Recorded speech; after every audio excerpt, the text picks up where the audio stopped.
दोस्तों, आज हम लोग पढ़ेंगे एसएससी सीपीओ के क्वेश्चन बहुत संयम से। पहला क्वेश्चन कहता है 74 किलोमीटर प्रति घंटा की चाल से चलने वाली एक ट्रेन एक्स 12 सेकंड में विपरीत दिशा में 52 kmph की चाल से चलने वाली एक अन्य ट्रेन वाई को पार करती है। हमेशा याद रखना, जब भी ट्रेन विपरीत दिशा में होती है तो दोनों की स्पीड जुड़ती है, दोनों की स्पीड जुड़ती है और लेंथ तो ऑलवेज जुड़ती है, सीधी सी बात है। तो ध्यान दो, एक ट्रेन की स्पीड है 74 और एक की है 52, दोनों को ऐड करो 126 किलोमीटर प्रति घंटा। 74 52 126 126 kmph एक घंटे में होते हैं 3600 सेकेंड। और इस 3600 सेकेंड में ट्रेन 126,000 मीटर तय करेगी, पहली बात। लेकिन उसने कहा 12 सेकंड में सारा खेला होता है, यानी एक दूसरे को क्रॉस करती है 12 सेकंड। तो यहां पर हम रिलेटिव स्पीड के माध्यम से डिस्टेंस निकाल लेंगे। 2 जीरो से 2 जीरो काटो, 36 में किसका भाग दे 12 आ जाए तो आप कहोगे 3 का, तो 1260 में भी 3 का भाग दो तो कहीं ना कहीं 420 मीटर आ गया। कितना आ गया? 420। अब कहता है यदि y की लंबाई x की 2/3 है, y की लंबाई x की 2/3 है अकॉर्डिंग टू द क्वेश्चन, यानी y अपॉन x 2:3। तो हमसे कह रहा है x की लंबाई बताओ। देखा जाए मेरे दोस्त, 2 3 होता है 5 यूनिट, यही 5 यूनिट की वैल्यू 420, क्योंकि जो ये डिस्टेंस है ये दोनों ट्रेनों की लंबाई का योग है। तो 5 बराबर 420, तो 1 बराबर 84 के आएगा। और हमसे कहता है x की लंबाई ज्ञात करो, तो 3 में 84 का गुणा कर दो, 4 त्या 12 हासिल 1, 24 और 1 25, 252 मीटर। यानी x की जो लंबाई होगी वह 252 मीटर होगी। पहले क्वेश्चन का आंसर 252। एक बार रिपीट करेंगे क्योंकि पहला क्वेश्चन है एसएससी सीपीओ का। जब दो ट्रेन एक दूसरे की ओर आती है तो उनकी स्पीड जुड़ जाती है, एक की 74 है, एक की 52, यानी 126 किलोमीटर प्रति घंटा है, पहली बात। अब देखा जाए, एक दूसरे को क्रॉस करने में 12 सेकंड लेते हैं, तो 126 किलोमीटर प्रति घंटा, तो 3600 सेकंड में 1,26,000 मीटर चलती है। तो आपने 12 सेकंड की वैल्यू निकाल ली 420 मीटर। अब कहता है जो y की लंबाई वो x की 2/3 है, यानी y अपॉन x का 2:3 रेशियो है। तो 2 3 5 बराबर 420। तो बाकी आप समझदार हैं। चलिए, बेहतरीन क्वेश्चन था। एक बस 1 घंटे 15 मिनट में 50 किलोमीटर की दूरी तय करती है, जबकि वही दूरी 45 मिनट में कार द्वारा तय की जाती है। कार की चाल से बस की चाल का अनुपात ज्ञात करो। मेरे दोस्त, यहां तो आपको कुछ नहीं, क्योंकि दोनों केस में जो डिस्टेंस है वो समान है, डिस्टेंस समान है। यानी हमें टाइम दिया गया, 1 घंटा 15 मिनट, जिसे हम कहते हैं 75 मिनट, और दूसरे में 45 मिनट दिया गया। अगर मैं टाइम का रेशियो देखूं तो मेरे दोस्त 5:3 होगा। अगर मैं स्पीड का रेशियो देखने जाऊं तो 3:5 होगा। तो हमसे कहता कार की चाल से बस की चाल ज्ञात करो। तो अभी ध्यान देना, जो पहला समय ये बस का था। एक बस 1 घंटे में 50 की दूरी, जबकि वही दूरी कार द्वारा 45 मिनट में, ये कार का था। तो ये कार की स्पीड हो गई और ये बस की हो गई। और हमसे कहता है यहां पर कार की चाल से बस का अनुपात, what is the ratio of the bus to the speed of the car. देख लो, इंग्लिश में समझो, what is the ratio of the bus to the speed of the car, जिसके रिस्पेक्ट में पूछा जा रहा है। तो बी और सी, यानी 3:5 आंसर आएगा। 3:5 इसका आंसर आएगा। याद रहे, बहुत धैर्य पूर्वक इस क्वेश्चन को सिखाया है। यहां बच्चा गलत कराएगा। पहले कार की चाल से बस की चाल का अनुपात, तो जब कार की चाल के रिस्पेक्ट में बस, तो जिसके रिस्पेक्ट में बोला जाता है उसकी वैल्यू नीचे रखी जाती है। तो पहले बस आएगा फिर कार आएगा। That's why 3:5 is the right answer. English में पढ़ के बिल्कुल क्लियर कर लो, what is the ratio of the bus to the speed of the car. तो बस पहले फिर कार। अदरवाइज आप इसमें 5:3 आंसर माराओगे, पर आंसर आएगा 3:5। ठीक है, बाकी भूल चुक लेनी देनी।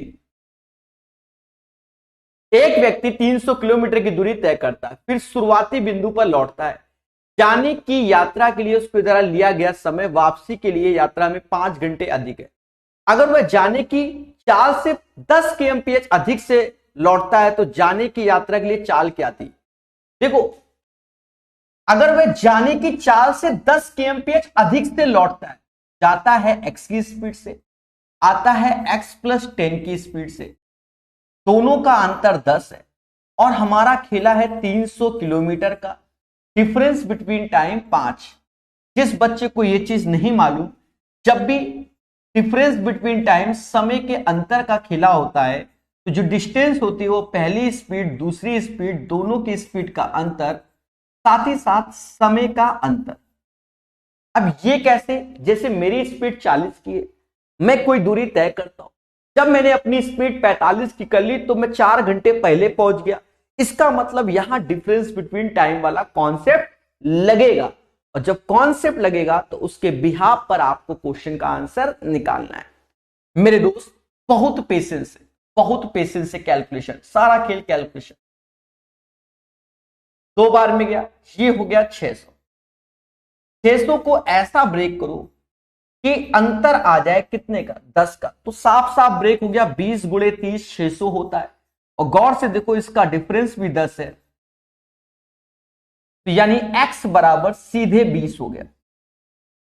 तो हमसे कहता है तो जाने की यात्रा के लिए चार क्या होगी? 20 किलोमीटर प्रति घंटा, क्योंकि x को हमने जाने में 20 माना है, आने में हमने क्या माना है वो आप समझ गए, x+10 माना है।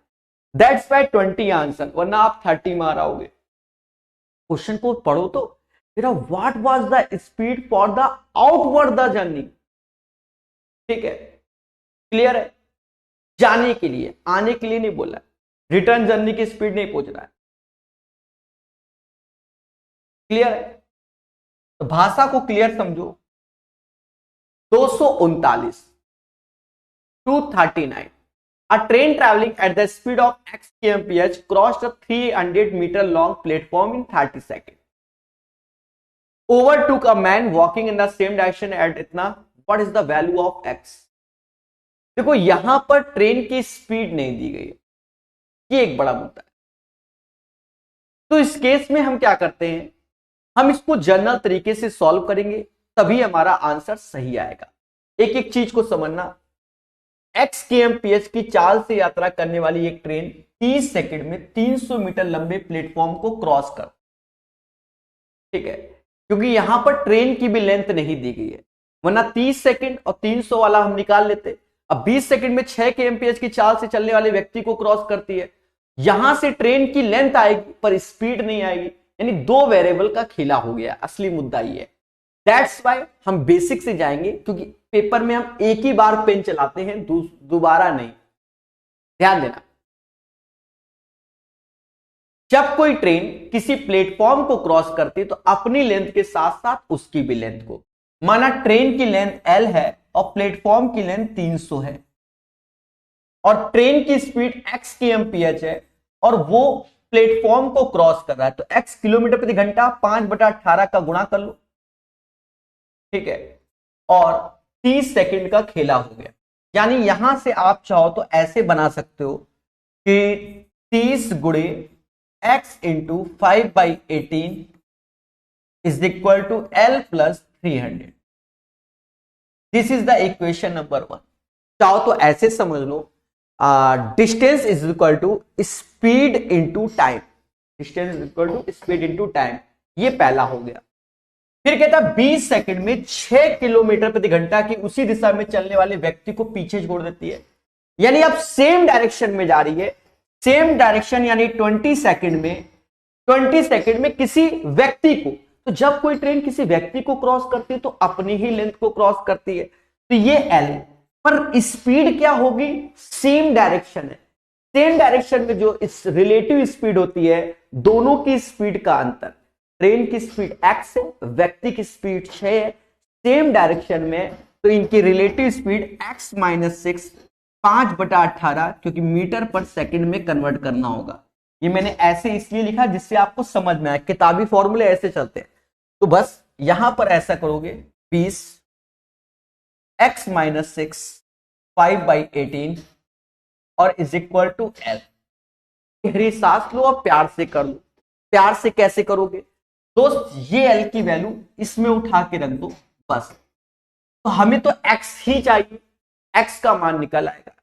अब देखो कैसे, रखते समय थोड़ा स्पीड रखना। स्पीड क्या है, इसको कर लो कितना 15 150 हो गया ना, तो ऐसे लिख दो 150x/18। हाँ करते जाओ। एल एल की वैल्यू यहां रख रहे हो तो अब यहीं गुणा भी कर लो, गुणा भी कर लो। 20 50 100 100x और 100 ये 600 हो गया अपॉन 18 प्लस 300। 18 का गुणा करके 18 हटा देना, यानी 150x ऐसे लिखो, 18 आते हैं 5400। अब मेरे दोस्त कैलकुलेशन कर लीजिए, ये 100x हो गया, ये 150, यानी 50x बराबर 5400 में से 600 कम कर दोगे तो 4800 आ जाएगा। तो भाग दोगे, 0 से 0 गया, x बराबर 96 kmph kilometre per hour. This is the right answer of this one. The value of x 96 kmph, 96 kilometre प्रति घंटा। उम्मीद है 239 नंबर क्वेश्चन आप सभी को समझ में आ गया होगा। 239 kmph is the right answer of this one। 240 number को बेहतर समझो। 74 kmph की चाल से चलने वाली एक ट्रेन x 12 सेकंड में विपरीत दिशा में 52 kmph की चाल से चलने वाली एक अन्य ट्रेन y को क्रॉस करती है। तो ये आज सबसे पहला नंबर जो क्वेश्चन पढ़ा था, सेम क्वेश्चन रिपीट हो गया एग्जाम में। बस अंतर क्या था, वहां पर x पूछा गया था, यहां y पूछा गया और बाकी सेम क्वेश्चन रिपीट कर दिया गया। तो हमने बताया था जब दो ट्रेन एक दूसरे की ओर आती है टूवर्ड्स ईच अदर, तो दोनों की स्पीड जुड़ जाती है। 74 52 को जोड़ दो तो 126 किलोमीटर प्रति घंटा, एक घंटे में होते हैं 3600 सेकेंड, और इन्हीं 3600 सेकेंड में जो ट्रेन चलेगी 126,000 मीटर चलेगी। पहली बात तो ये हो गया, 126,000 मीटर चलेगी। 12 सेकंड में एक दूसरे को क्रॉस करती है, तो 12 सेकंड दोनों ट्रेनों की लेंथ को डिसाइड करेगा, यानी L1 प्लस L2। यहां पर x प्लस वाई लिखा हुआ है, x प्लस वाई, 2 जीरो से 2 जीरो काटो, यहां 3 का भाग दोगे, यहां पर भी 3 का भाग, क्योंकि 12 सेकंड बनाना है तो यहां भाग दोगे तो 420 आ जाएगा। अब कंडीशन कहता है यदि y की लंबाई x की 2/3 है, यानी y अपॉन x 2/3 है, तो दोनों ट्रेन की लेंथ का योग 5 हुआ। यही 5 बराबर 420 के, 1 बराबर 84 के। लेकिन इस बार हमसे जो पूछा गया वो ये वाला पूछा गया, इसमें 84 का गुणा कर दो, 4 दूना 8, 168, यानी 168 is the right answer of this question. 240 का जो सही आंसर आएगा वो 168 आएगा। This is the right answer of this one. 240 के बाद अब हम चलते हैं 241 में। बेहतरीन क्वेश्चन है, पेशेंस से पढ़ेंगे। 40 किलोमीटर तक चलने में ए को बी से 2.5 घंटे अधिक लगते हैं। यदि ए अपनी चाल को 2 गुना कर दे तो बी से 1 घंटा कम लगता है। ए और बी द्वारा 40 किलोमीटर की दूरी तय करने में औसत कितना है। देखो पहले तो हमें दोनों की स्पीड निकालना पड़ेगा, ए की भी स्पीड, बी की भी स्पीड, फिर उस स्पीड का एवरेज स्पीड निकालना पड़ेगा। देन हम 40 किलोमीटर में तय करने वाला समय हम निकाल सकते हैं। Now look at the board. एक बेहतरीन क्वेश्चन हो गया क्योंकि डबल कोडेड हो गया। पहले कर स्पीड निकलवाने के बाद देन ये सॉल्व करवा रहा है, यानी कैलकुलेशन है सब। ए को बी से 2.5 घंटे अधिक लगते हैं। देखो बी को अगर टी टाइम लगता है तो ए को जो लगता है वो टी के साथ साथ 2.5 घंटे को 5/2 लगता है। तो अगर हम देखें स्पीड ऑफ ए की बात करें, एक बेहतरीन क्वेश्चन है। उस अगर स्पीड ए की 2 गुना का कर दो, यानी पहले 1 थी तो अब 2 कर दिया, तो जो टाइम होगा मेरे भाई, टाइम ए का वो 2:1 हो जाएगा। स्पीड 2 गुना करने से वह बी से 1 घंटा कम लेता है। यानी बी टी टाइम लेता है तो अब ए टी माइनस 1 लेता है। लेकिन अगर मैं डिफरेंस बिटवीन टाइम करूं, दोनों को घटाओ, तो ये 2.5 घंटा अधिक है, ये 1 घंटा कम है, तो दोनों जुड़ जाएंगे, 3.5 घंटा यानी 7/2 आवर्स का अंतर आया। यानी एग्जैक्ट टाइम अगर ए लेगा तो 2 गुणे 7/2 यानी 7 घंटे का समय ए लेगा। मतलब दोनों का अंतर एक बराबर 7/2, तो इसमें गुणा करोगे तो ए 7 घंटा लेगा। अगर ए ने 7 आवर्स लिया, मेरी बात को समझो, ए ने 7 आवर्स लिया तो बी कितना लेगा, 2.5 घंटा कम लेगा। 7 में 2.5 घंटा कम कर दोगे तो बी 9/2 घंटा लेगा। बी 9/2, क्योंकि जब आप 7 में कम कर दोगे तो बी 9/2 घंटा लेगा। अब ये तो समय आ गया, अब इनकी स्पीड निकालेंगे, फिर एवरेज स्पीड निकालेंगे, then that's why 3 star question. अब मेरे दोस्त क्योंकि अंधी नहीं लगनी ना, इसमें अंधी नहीं लगनी, ये तो हो गया। अब देखा जाए ए की चाल क्या है। ए की चाल देखा जाए 40 किलोमीटर की दूरी तय करता है। कहां पर, यहां पर, क्योंकि हमसे औसत चाल चाहिए ना, तो पहले स्पीड निकालेंगे देन हम निकाल पाएंगे। तो 40 kmph में 40 किलोमीटर, तो ए की स्पीड जो आएगी, स्पीड ऑफ ए 40/7, क्योंकि 7 घंटा लेता है। और स्पीड ऑफ बी अगर निकालेंगे तो 40 9/2। तो हमसे कह रहा है औसत स्पीड निकालो। ऐसा भी तो कर सकते हैं कि एवरेज निकालना है,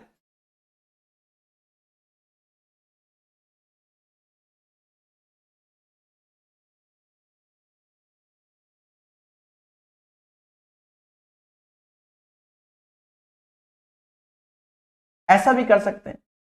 एवरेज स्पीड बराबर total distance upon total time. Total distance, what is the average speed time taken by A and B walk the 40 kilometre distance. Direction तो अलग अलग है, मतलब 40 + 40, ये टोटल डिस्टेंस हो गया। टोटल टाइम 7 दूनी 14, 14 और 9 23,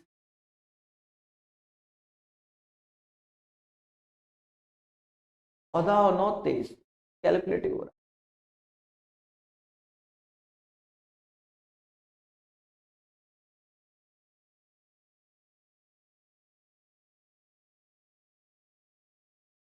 तो यहां समय पूछा गया ना,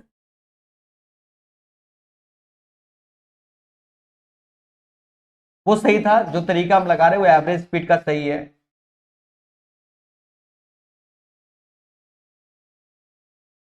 ऐसा कर लो, speed of A 40/7, speed of B 40/9/2, 2 ऊपर चला गया, ठीक है। अगर मैं एवरेज स्पीड ए और बी की देखूं तो हम जानते हैं कि 2 × x × y upon x + y, यानी 2 ऐसे x 40/7 और ये 80/9 नीचे आ जाएगा, 40/7, ये दिख नहीं रहा हो, और 80/, निकालते हैं, थोड़ा पेशेंस रखना। 40 40, ये 2 बार में ऊपर हो गया 160/9, 7 9 7 63, नीचे 9 7 दूनी 14, 23/63, यानी एवरेज स्पीड 160/23 आ गई, 160/23 आ गई। और हम जानते हैं कि average speed into into time is equal to total distance, जो कि 40 किलोमीटर है। एवरेज स्पीड कितनी है, 160/23, टाइम निकालना है, 40 से 40 बार में गया, टाइम हो जाएगा 23/40 गुणे 60, क्योंकि गुणे 60,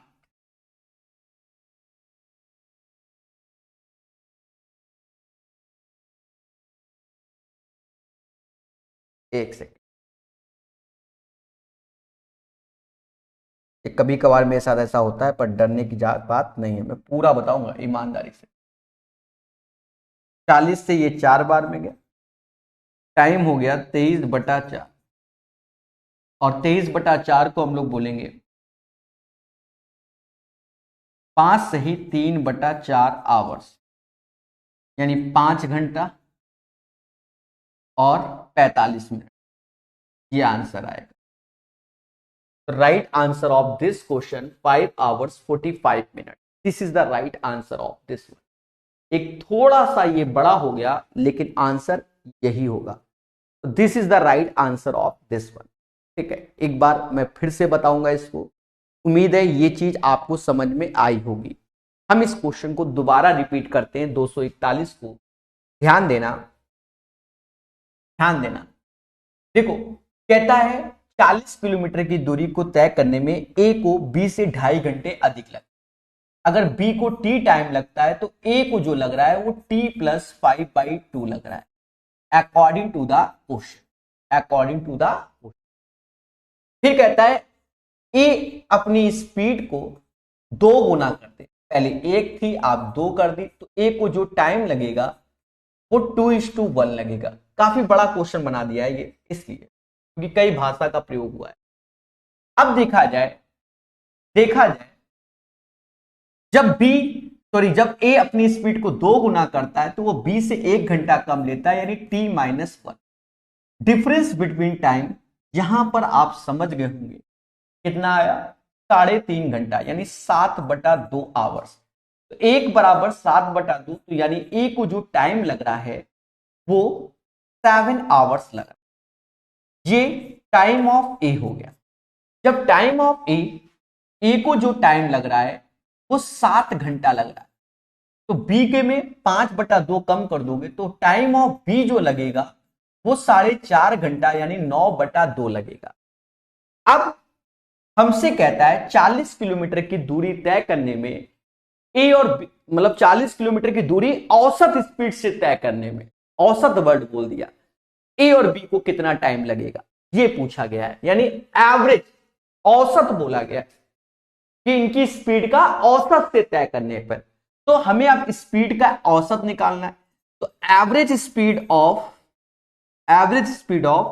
ए एंड बी अगर हम निकालने बैठे तो हम total distance upon total time ले सकते हैं। टोटल डिस्टेंस 40-40-80 ले लो, टोटल टाइम आपके सामने 7 और प्लस 9/2, तो 2 ऊपर चला गया, 160 ऐसे हो गया, 7 दूनी 14, ये 23 आ गया। दिस इज द हमारा एवरेज स्पीड ऑफ ए और बी। फिर उसके बाद हम जानते हैं इसी फॉर्मूले को दोबारा लगाना है। फिर एवरेज स्पीड तो मिल गई ए और बी की, इनटू टाइम बराबर टोटल डिस्टेंस। अब यहां डिस्टेंस वो 40 किलोमीटर वाली है, क्या है, क्योंकि 40 किलोमीटर की डिस्टेंस को दोनों द्वारा औसत में जाना है। एवरेज स्पीड हमारे सामने 160/23 हो गया मेरे दोस्त, टाइम टी हो गया, 40 से ये 4 बार में गया, यानी टाइम बराबर 23/4। 23/4 को हम लोग बोलेंगे 5 से ही 3/4 घंटा। बाकी आप समझ गए होंगे प्रोसेस। तो ये वाली एक कैलकुलेशन बचती है जो यहां से लेकर यहां तक की गई, बस उसी को कम कर सकते हो, और बाकी तो आपको प्रोसेस में जाना पड़ेगा। तो ये एक बेहतरीन क्वेश्चन था, 3 स्टार 2 बार बताया। हाँ, अगर हम ज्यादा सोचते हैं तो इसमें एक और तरीका मार्केट में लॉन्च हो जाएगा, वो हम नहीं बता रहे, सीधी सी बात है, ज्यादा सोचने में, क्योंकि हमसे एवरेज स्पीड करा कर 40 बोल रहा है, तो प्रैक्टिस ऐसे ही करो। ये डबल ट्रिपल कोडेड क्वेश्चन हो गया, मतलब एक क्वेश्चन में 2-3 चीजें पूछी गई तो समय लगता है, और ऐसे ही क्वेश्चन में बच्चा फंसता है क्योंकि आदत नहीं ना सॉल्व करने की। एक ट्रेन एक समान चाल से 400 किलोमीटर की दूरी तय करती है। यदि चाल 10 kmph अधिक होती तो उसी यात्रा के लिए ट्रेन को 2 घंटा कम लगता। यात्रा को पूरा करने के लिए समान रूप से कितना समय लगेगा। अब यहां पर क्या समय की बात करते, समान रूप से। अब सोचो कि ऐसे क्वेश्चन को कैसे किया जाए, बहुत इजी वे से आप कर सकते, विचार कीजिए। देखो अपना तो पहला तो डिफरेंस बिटवीन टाइम वाला खेला कर लो। 400 किलोमीटर है, पहले स्पीड थी x, अब x प्लस 10 हो गया। दोनों के स्पीड का अंतर 10, क्योंकि समय 2 घंटे का खेला, तो ये 2 से ये 5 बार में गया, 5 का पहले इसमें गुणा कर लो, 5 का 20 यानी 2000 हो गया, और x प्लस 10। अब साफ साफ समझ में आ रहा है कि ये ब्रेक होता है 40 गुणे 50, 2000। इसका भी अंतर 10 आ गया, इसका भी अंतर 10, दैट्स वाई x बराबर 10। अदरवाइज आपको ये x निकालने में भी कष्ट होगा। यानी एक स्पीड आपकी, सॉरी, 40 kmph की है और दूसरी स्पीड आपकी 50 kmph की हो। यात्रा को पूरा करने के लिए इनके द्वारा समान रूप से कितना समय लिया गया हो, समान रूप से कितना समय लिया गया होगा। अब 40 kmph की स्पीड ये हमारी समान वाली है, और 400 किलोमीटर अगर हमें तय करना है, 400 बटा 40 यानी 10 घंटे का समय समान रूप से लिया गया होगा। 10 hours is the right answer. अब अगर हम स्पीड बढ़ाते हैं तो अलग खेला है, अदरवाइज समान रूप से हमसे 10 घंटे का समय लिया गया होगा। बोलो हाँ। मेरे दोस्तों, यहां तक हमारे एसएससी सीपीओ के क्वेश्चन थे जो कि 2020 में पूछे गए थे। मोहब्बत से इनको बता दिया गया है। ध्यान देना, स्टेप बाय स्टेप हम लोग चलते हैं और सीखते हुए आगे बढ़ते हैं। तो बस प्रकाश अवस्थी ऐप की रेटिंग 5 स्टार दीजिए।